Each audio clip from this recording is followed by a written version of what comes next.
स्वामी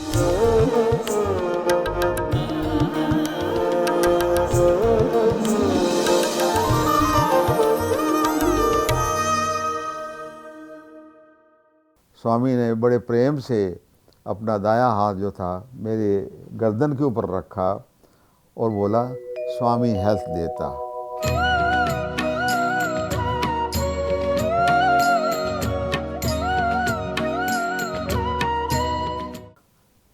अब सन 86 में स्वामी ने एक बार इंटरव्यू में बुलाया।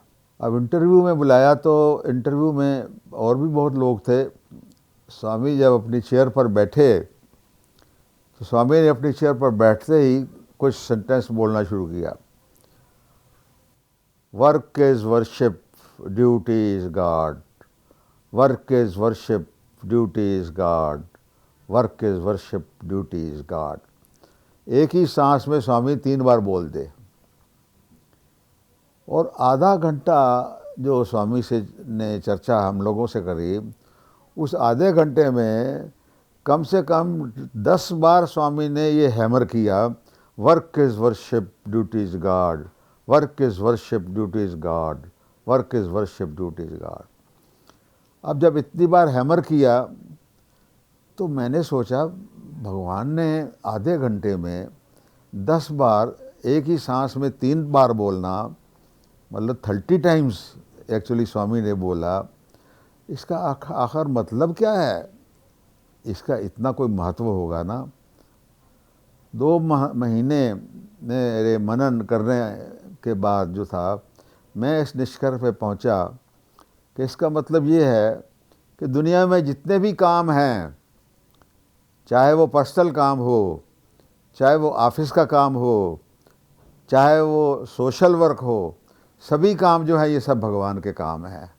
इसलिए कोई भी काम ऐसा नहीं है जिसको इग्नोर किया जाए। The only thing is that priorities has to be set.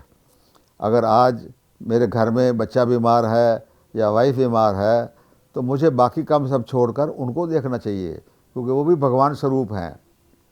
अगर आज ऑफिस में कोई ऐसा काम है जिसमें कि आप मेरी ज़रूरत है तो मुझे फिर दूसरा काम छोड़कर ऑफिस को अटेंड करना चाहिए, क्योंकि ये भी भगवान का काम है।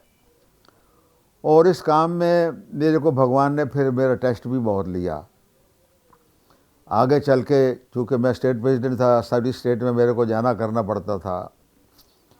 एक बार एक साल में, बहुत साल 85 के बहुत साल बाद की बात है, स्वामी ने ऐसा टेस्ट में डाला हमको कि एक क्लाइंट के यहाँ हमारे यहाँ रेड हो गया 2002 में। और रेड होने की कुछ मियाद होती है कि इस 2 साल के अंदर अंदर उसके केसेस जो हैं कंप्लीट होते हैं। तो 2004 में उसके केसेस कंप्लीट होने थे और लास्ट डेट कंप्लीशन के केसेस की थी वो 25 नवंबर 2004 थी। अब कंप्लीशन की डेट 2025 4 और नवंबर के महीने में तो हम हमेशा भगवान के यहाँ जाने का होता था हमारा। तो मेरी 17 नवंबर की सीट वगैरह सारी मैंने अपनी गाड़ी से बुक करी हुई, परिवार समेत जो है जाने की। और इधर ये जो हमारे जिस केस में रेड हो गया था उसमें कोई एक केस नहीं था, कम से कम 25-30 फाइलें थीं जो अलग अलग जिनकी कंप्लीट होना थी। अब एक्चुअली वो सारा केस रेड का जो भी था फ्रॉम द वेरी बिगनिंग वो मैंने हैंडल किया था।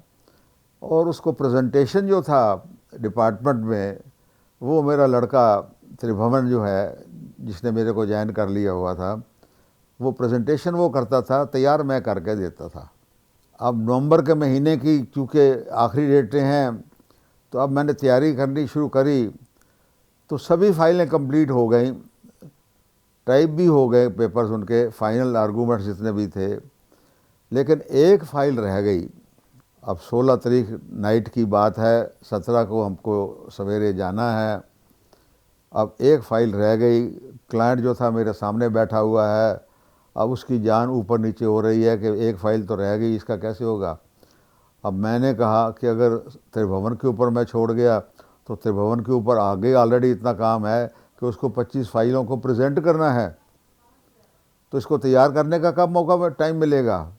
फिर मेरे मन में विचार आया, भगवान ने कहा था work is worship, duty is God.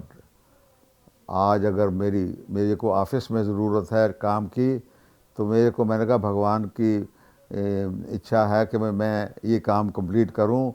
तो मैंने अपने क्लाइंट को बोला कि मैंने विचार किया है कि भाई मैं अभी 2 दिन नहीं जाऊंगा, और यहाँ से अपनी ट्रेन की टिकट तो अब मिलने वाली नहीं है। 19 तारीख की जो है मैं यहाँ से फ़्लाइट से चला जाऊँगा। तो साहब वो मेरा क्लाइंट कहता है, अच्छा साहब तो फिर टिकट मैं बुक करवा के ला के देता हूँ आपको। मतलब वो तो बेचारा उछल पड़ा कि भाई मेरा भी जो है कंप्लीट होके जाएगा। तो साहब 17-18 2 दिन लगकर मैंने वो फाइल भी कंप्लीट करी, and with very light heart 19 तारीख को फ़्लाइट से हम भगवान के यहाँ चले गए और वहाँ पर बाकी सारा अटेंड किया।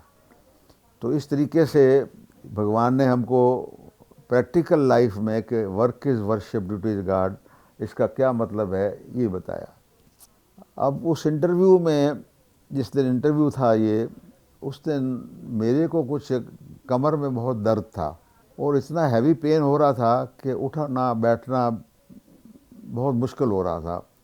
अब स्वामी के साथ जब इंटरव्यू हुआ तो स्वामी को मैंने बोला, स्वामी कमर में बहुत दर्द है, बहुत पेन हो रहा है, ना बैठना हो रहा है ना लेटना हो रहा है। स्वामी ने बड़े प्रेम से अपना दायां हाथ जो था मेरे गर्दन के ऊपर रखा और बोला, स्वामी हेल्थ देता। मेरे लड़के भी साथ में थे, उनको बोलते हैं मदर फादर दोनों को हेल्थ देता। तो वाइफ को भी हेल्थ दे दी स्वामी ने, मेरे को भी हेल्थ दे दी। और ये मैं आपको बताना चाहूँगा कि ये